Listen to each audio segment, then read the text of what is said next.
Dear students, good morning. Welcome to our online class. This is Abhijit Dash, Assistant Teacher of English, Bhojpur National School College. Hope all of you are safe and sound by the grace of Almighty. Dear learners, today I am going to take class on tag question. You know,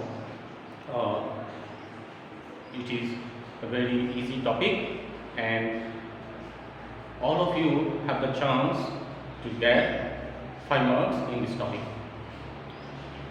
You know that question contains 5 marks and one need not to be extraordinarily brilliant to get 5 marks in this topic.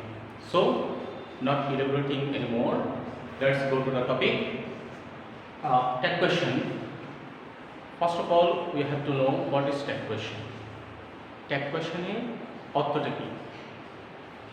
Tag মানে হলো জুড়ে দেওয়া আর tag question হচ্ছে জুড়ে দেওয়া প্রশ্ন। Basically tag question হচ্ছে বক্তার বক্তব্যের উপর জোর দেওয়ার জন্য শেষে যে প্রশ্নটা জুড়ে দেওয়া হয় অথবা বক্তা যখন শ্রোতার নিকট কোনো বক্তব্য উপস্থাপন করে তখন শ্রোতার মত যাচাইয়ের জন্য পরে বাক্যের শেষে যে প্রশ্নটা জুড়ে দেয় সেটাই হচ্ছে tag question. Have a look on the board. এখানে দেখা যাচ্ছে ট্যাগ কোয়েশ্চেনে একটা স্টেটমেন্ট থাকবে প্রথমে এবং স্টেটমেন্টের পরে ট্যাগ কোয়েশ্চেন আসবে। এখন আমি এখানে কিছু চার্ট দিয়েছি, সেটা হচ্ছে স্টেটমেন্টের সাবজেক্ট কি হলে ট্যাগ কোয়েশ্চেনের প্রনাউন কি বসাবো সেটা তোমরা দেখো। অ্যাসাইনমেন্টের সাবজেক্ট যদি ম্যান হয়, কোনো পুরুষ অথবা কোনো ছেলেকে বোঝায়, পুরুষবাচক সাবজেক্টকে বোঝায়, ট্যাগ কোয়েশ্চেনের প্রনাউন হবে হি। অ্যাসাইনমেন্টের সাবজেক্ট যদি ওমেন হয়, ট্যাগ কোয়েশ্চেনের প্রনাউন হবে শি। এভাবে আমাদের প্রনাউনগুলো বসাতে হবে। আগে জেনে নিই আমরা ট্যাগ কোয়েশ্চেনের বেসিক নিয়মটা। ট্যাগ কোয়েশ্চেনের স্টেটমেন্ট যদি অ্যাফার্মেটিভ হয় অর্থাৎ হ্যাঁ হয়, ট্যাগ কোয়েশ্চেন হবে নেগেটিভ, আর স্টেটমেন্টটা যদি নেগেটিভ হয় ট্যাগ কোয়েশ্চেন হবে অ্যাফার্মেটিভ অর্থাৎ হ্যাঁ। একটা এক্সাম্পল দেখলেই বিষয়টা আমাদের কাছে আরো পরিষ্কার হয়ে যাবে।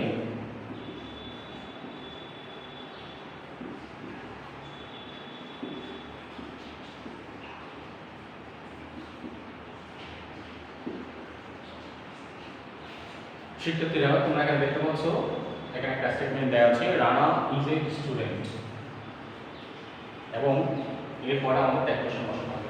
ট্যাগ কোয়েশ্চেন করার প্রথম ধাপ হচ্ছে স্টেটমেন্টে যে সাবজেক্টটা থাকবে সেটা যদি নাম হয় সেটাকে প্রনাউনে রূপান্তর করা। যেমন এখানে সাবজেক্ট আছে রানা, রানা একটা পুরুষবাচক সাবজেক্ট অর্থাৎ ম্যান, তাহলে ট্যাগ কোয়েশ্চেনে তার প্রনাউন হবে হি। এরপর দেখা যাচ্ছে এখানে অক্সিলারি ভার্ব আছে, তাহলে অক্সিলারি ভার্ব যেটা আছে সেটাই বসাতে হবে। তবে সব ক্ষেত্রে কিন্তু এই নিয়ম প্রযোজ্য না। সব ক্ষেত্রে আমরা স্টেটমেন্টে যে অক্সিলারি ভার্বটা আছে সবসময় কিন্তু সেটা বসাতে পারবো না, সেটা আমরা পরবর্তী এক্সাম্পলের মাধ্যমে তোমাদেরকে দেখাবো।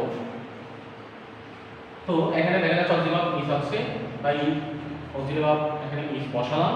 এখন দেখা যাচ্ছে স্টেটমেন্টটা হ্যালো অ্যাফার্মেটিভ, স্টেটমেন্টটা অ্যাফার্মেটিভ, কাজেই ট্যাগ কোয়েশ্চেনটা নেগেটিভ হবে। অর্থাৎ ইজ এই অক্সিলারি ভার্বের সাথে একটা আমাদের নট যোগ করতে হবে। মনে রাখবে নটের সংক্ষিপ্ত রূপ বসবে, কন্ট্রাক্টেড ফর্ম বসবে। আমরা এটাকে ইজ নট লিখতে পারবো না। ট্যাগ কোয়েশ্চেনে যদি আমি ইজ নট কি লিখি তাহলে সেটা ভুলে শিখবো হবে। আমাদের লিখতে হবে কন্ট্রাক্টেড ফর্মে ইজ নট কি। আশা করি তোমরা এই এক্সাম্পলটা তোমাদের কাছে ক্লিয়ার হয়েছে। এখন যদি অক্সিলারি ভার্ব না থাকে তখন কি করতে হবে? অক্সিলারি ভার্ব যদি না থাকে, স্টেটমেন্টে যদি ভার্বে বেস ফর্ম বসে তখন আমাদের অক্সিলারি ভার্ব বসাতে হবে ডু। স্টেটমেন্টে যদি ভার্বের পাস্ট ফর্ম থাকে আমাদের ট্যাগ কোয়েশ্চেনে ভার্ব হবে ডিড, আর স্টেটমেন্টে ভার্বের সাথে যদি অ্যাজ বা ইএস যুক্ত থাকে আমাদের বসাতে হবে does।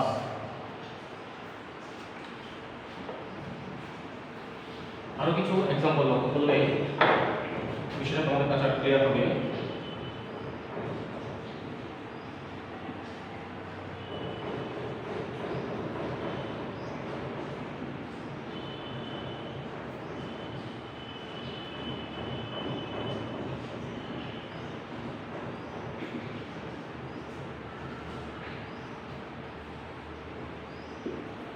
এই एग्जांपले দেখো he wants to shine in life এই ধরনের একটা স্টেটমেন্ট দেয়া আছে। এখন এখানে দেখা যাচ্ছে সাবজেক্ট হি, কাজে আমরা কোশ্চেনে প্রনাউন হিসেবে হি লিখতে পারি। এখন সাবজেক্টের পরে কোনো অক্সিলারি নেই, am is are was were have has shall will ইত্যাদি কোনো অক্সিলারি নেই। আমরা দেখতে পাচ্ছি সাবজেক্টের পরে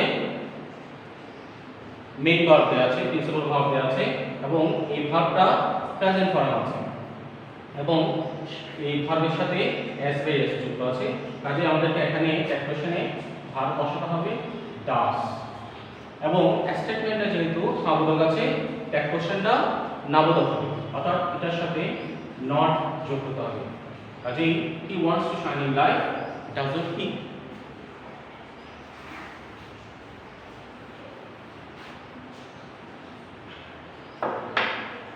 Now have a look on the chart.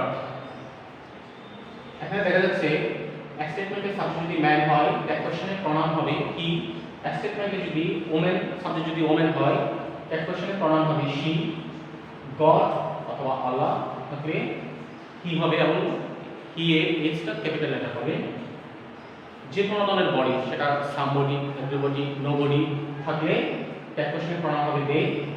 যে কোনো ধরনের ওয়ান থাকে, যেমন এভরিওয়ান, নো ওয়ান, নাম, সামওয়ান ইত্যাদি থাকলে দ্যাট কোশ্চেনের প্রনাউন হবে দে। হিম, এভরিথিং, সামথিং, নাথিং, হিম থাকলে দ্যাট কোশ্চেনের প্রনাউন হবে হি।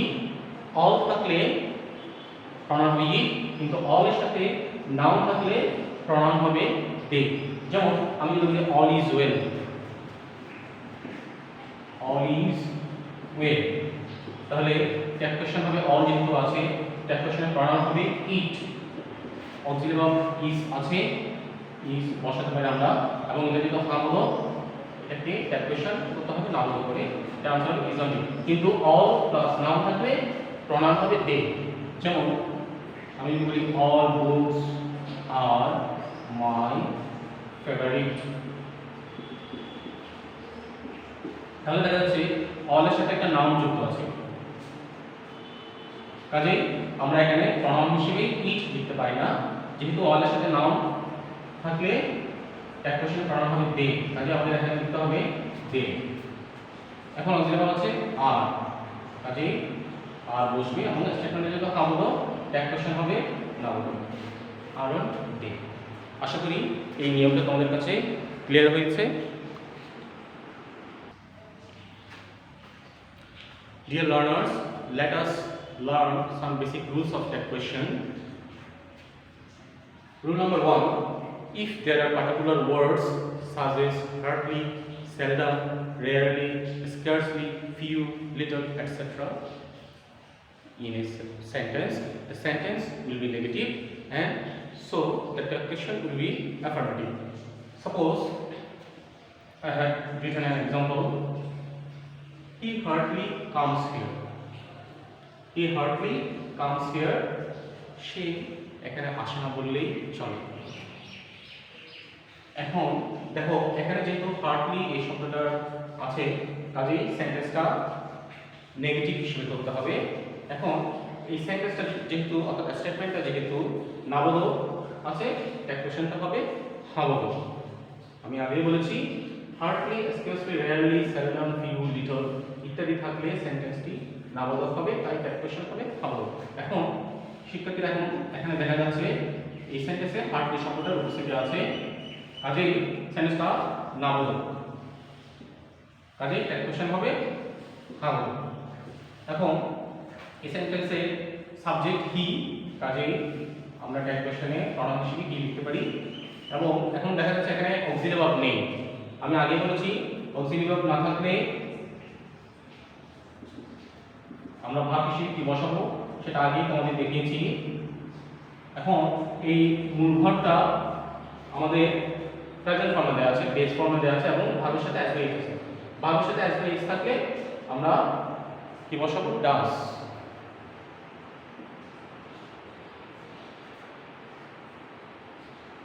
He hardly comes here. Does he? Doesn't he হবে না, because the statement is negative.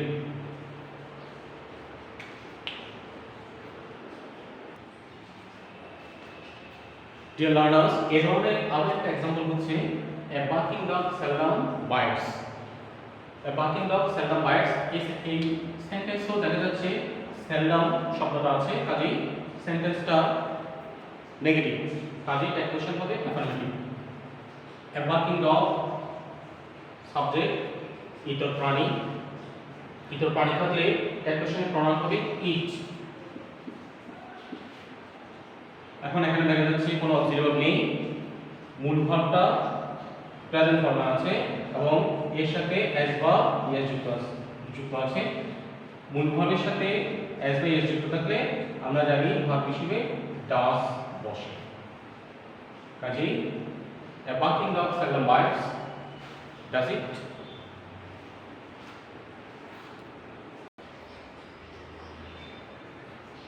Dear students, now have a look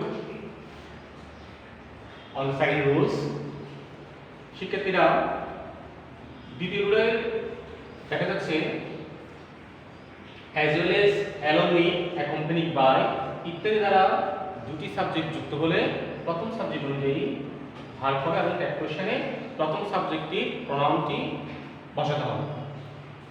যেমন I as well as my friend joined the party.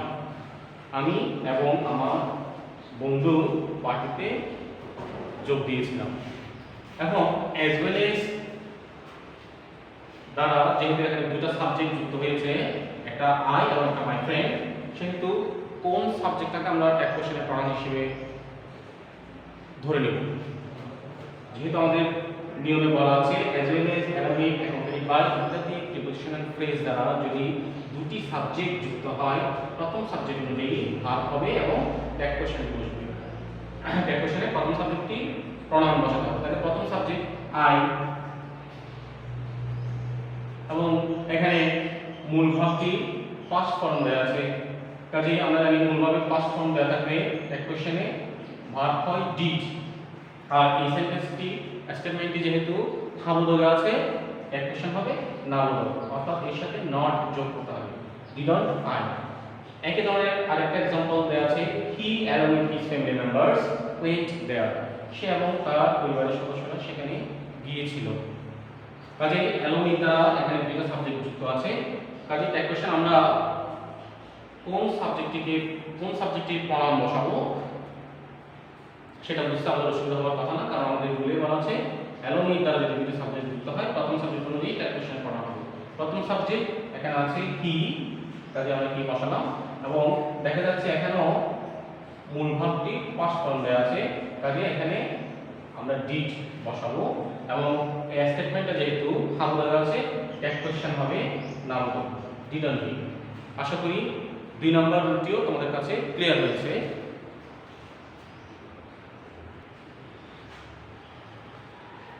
Dear learners, now have a look on another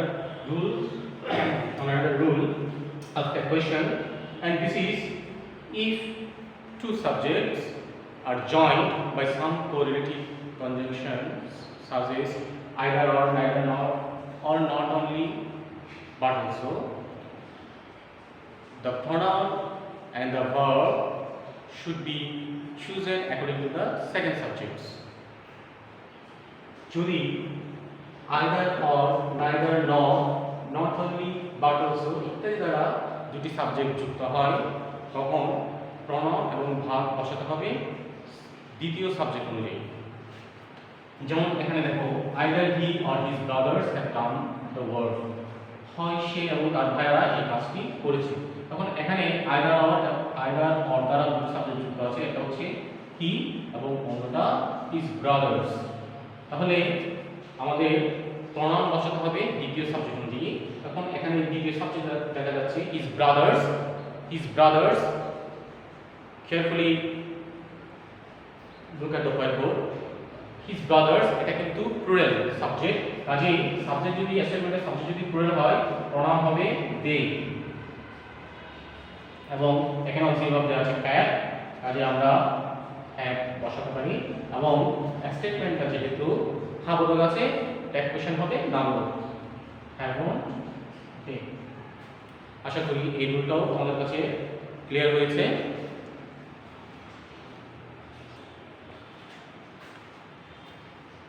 প্রিয় শিক্ষার্থীরা, tag কোশ্চেনের আরো কিছু গুরুত্বপূর্ণ নিয়ম আমি বোর্ডে লিখেছি তোমাদের জন্য, আশা করি তোমরা এগুলো নোট ডাউন করে নিবে। যেমন দেখো, মূল ভাব দিয়ে বাক্য শুরু হলে ট্যাগ কোশ্চেন আমরা অনটিউ বসাবো। যেমন টেক সাম ফ্রুটস, এখানে দেখা যাচ্ছে স্টেটমেন্টটি মূল ভাব দিয়ে শুরু হয়েছে, অর্থাৎ এর আগে কোনো সাবজেক্ট নেই, কাজেই মূল ভাব দিয়ে যেহেতু বাক্যটি শুরু হয়েছে ট্যাগ কোশ্চেন হবে অনটিউ। 5 নম্বর রুলে দেখা যাচ্ছে ডোন্ট দিয়ে যদি কোনো বাক্য শুরু হয় তাহলে ট্যাগ কোশ্চেন হবে উইল ইউ। যেমন আমি বলি ডোন্ট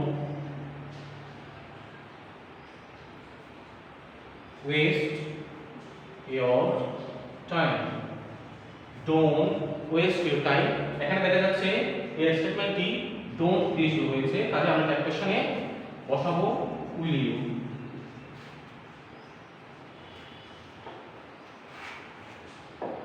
আবার যদি লেটস অথবা লেটাস দিয়ে বাক্য শুরু হয়, যেমন লেটস প্লে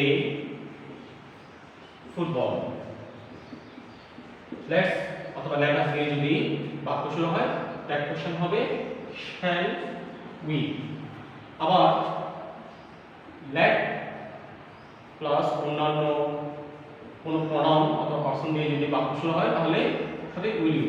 যেমন আমি বললাম let me sing a song, let me sing a song, তাহলে এখানে দেখা যাচ্ছে লেটের পরে আস না বসে মি বসেছে, কাজেই আনসার হবে উইল ইউ।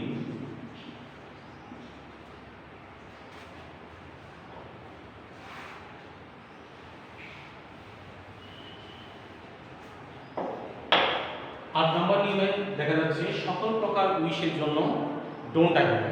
যেমন good morning, good night, happy birthday,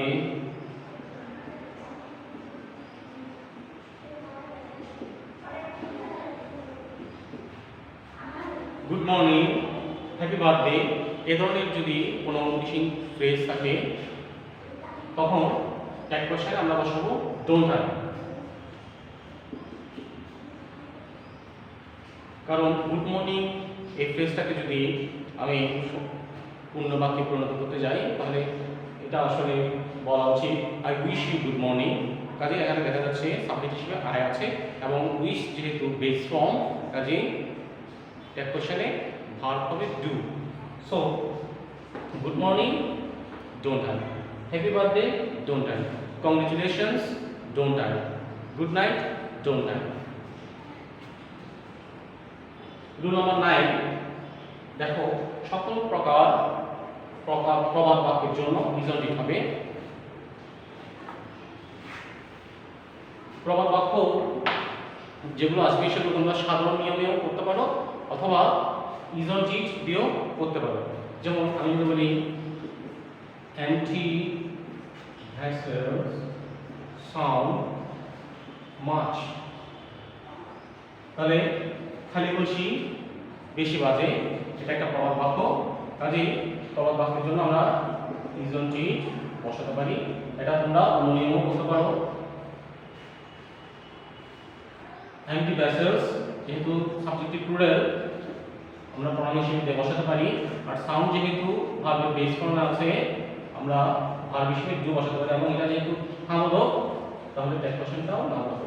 দুই নিয়মে করা যাবে, ইজনজিট দিয়েও করা যাবে, ডোন্ট আই ডোন্ট দে এই নিয়মও করা যাবে। এবার আমরা কিছু এক্সাম্পল দেখি প্র্যাকটিসের জন্য। এগুলো যদি তোমরা পাশাপাশি প্র্যাকটিস করো, ট্যাগ কোশ্চেন তোমাদের কাছে ক্লিয়ার হয়ে যাবে। শিক্ষার্থীরা এখানে এক্সাম্পলগুলো দেখো, এভরিবডি ওয়াজ প্রেজেন্ট, এটাকে কিভাবে ট্যাগ কোশ্চেন করা যায়?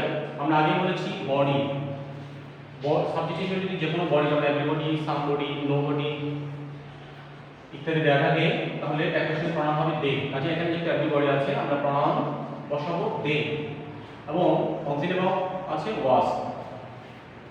এর আগে অন্য এক্সাম্পলগুলোতে আমরা অক্সিলারি ভার্ব যেভাবে আছে ওভাবে বসিয়ে দিয়েছিলাম, কিন্তু আমি বলেছি সব ক্ষেত্রে এই নিয়ম প্রযোজ্য হবে না। এই নিয়মটাই হচ্ছে সেই নিয়ম যে নিয়মে অক্সিলারি ভার্ব যেভাবে আছে ওভাবে বসানো যাবে না। কারণ আমরা জানি দের সাথে, এখানে বডি যেহেতু আছে সাবজেক্ট, এর প্রনাউন হবে দে, এবং দের সাথে কখনো ওয়াজ হয় না। দের সাথে আমরা বসাতে পারি পাস্ট টেন্সে ওয়্যার এবং প্রেজেন্ট টেন্সে আর। কাজে তোমাদের মনে রাখার জন্য সহজভাবে বলছি, প্রনাউন হিসেবে যখন দে বসবে তখন ওয়াজ থাকলে ওয়্যার হয়ে যাবে, ইজ থাকলে আর হয়ে যাবে। এই নিয়মটা যদি মনে রাখো তাহলে দে যুক্ত প্রনাউনে তোমাদের ভার্ব বসাতে ভুল হবে না। দ্বিতীয় নিয়মটা দেখো, নোবডি লাইকস হিম। এখানে এখনো যেহেতু বডি আছে, আমরা প্রনাউন হিসেবে দে বসাতে পারি, এবং অক্সিলারি ভার্ব যেহেতু নেই, কাজে আমাদের ভার্ব হিসেবে ডু, ডিড অথবা ডাজ বসাতে হবে। এখন এখানে দেখা যাচ্ছে ভার্বের সাথে অ্যাজ বাই ইএস আছে। আমি এর আগে লিখে দিয়েছি ভার্বের সাথে যদি অ্যাজ বাই ইএস থাকে তাহলে ট্যাগ কোশ্চেনে ভার্ব ডাজ বসাতে হবে, কিন্তু দের ক্ষেত্রে এই নিয়মটা প্রযোজ্য হবে না। কারণ আমরা জানি দের সাথে ডাজ বসে না, ডু বসে প্রেজেন্ট টেন্সে এবং পাস্ট টেন্সে ডিড। তাহলে এই সেন্টেন্সে যেহেতু নাউন আছে, ট্যাগ কোশ্চেন কাউন্ট হবে, কাজে এখানে নট হবে না। None of you attended the meeting.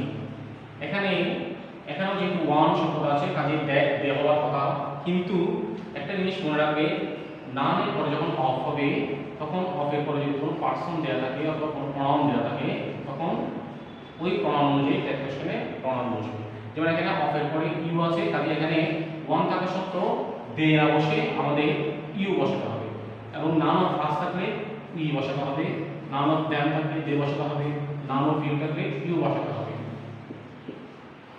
এবং এখানে মূল ভার্বটা যেহেতু পাস্ট ফর্ম আছে, কাজে আমরা বসাবো ভার্ব বসাবো ডিড, আর এটা যেহেতু নাবুদো, ট্যাগ কোশ্চেন হবে নাবুদো, অর্থাৎ এখানে নট বসবে না। এবার সব শেষের এক্সাম্পলটা দেখো, খুবই গুরুত্বপূর্ণ। If you invite me I will go, যদি তুমি আমাকে দাওয়াত দাও আমি যাব। তোমরা দেখতে পাচ্ছ এটা একটা কমপ্লেক্স সেন্টেন্স, যেহেতু এখানে একটা সাবজেক্টিভ ক্লজ আছে এবং একটা প্রিন্সিপাল ক্লজ আছে। কমপ্লেক্স সেন্টেন্স দিয়ে যদি ট্যাগ কোশ্চেন দেওয়া থাকে, সাবজেক্টিভ ক্লজ এবং প্রিন্সিপাল ক্লজ কি তোমরা এর আগে আমার অন্য ভিডিওগুলোতে খেয়াল করে দেখতে পারবে। ট্রান্সফরমেশনের উপর যে ভিডিওগুলো আছে সেই ভিডিওতে তোমরা সাবজেক্টিভ ক্লজ এবং প্রিন্সিপাল ক্লজ সম্বন্ধে জানতে পারবে। এখন কমপ্লেক্স সেন্টেন্স যদি ট্যাগ কোশ্চেন দেওয়া থাকে, তখন তোমরা প্রিন্সিপাল ক্লজ যেটা আছে সেটাকেই সাবজেক্ট করবে। যেমন এখানে প্রিন্সিপাল ক্লজের সাবজেক্ট আই, কাজে আমরা এখানে ট্যাগ কোশ্চেন প্রমাণ হিসেবে আই বসাবো, এবং এখানে যেহেতু ভার্ব উইল আছে, কাজে উইলের, এবং এটা স্টেটমেন্টটা যেহেতু হাবল আছে, ট্যাগ কোশ্চেন হবে নাউন অর্থাৎ ওন আই। আশা করি আজকের ক্লাসে ট্যাগ কোশ্চেন সম্বন্ধে তোমরা একটা ক্লিয়ার আইডিয়া পেয়েছো। পরবর্তী ক্লাসে আমরা অন্য টপিকস নিয়ে আলোচনা করব। আজকের মতো ক্লাস আমি সমাপ্ত করলাম। ধন্যবাদ সবাই।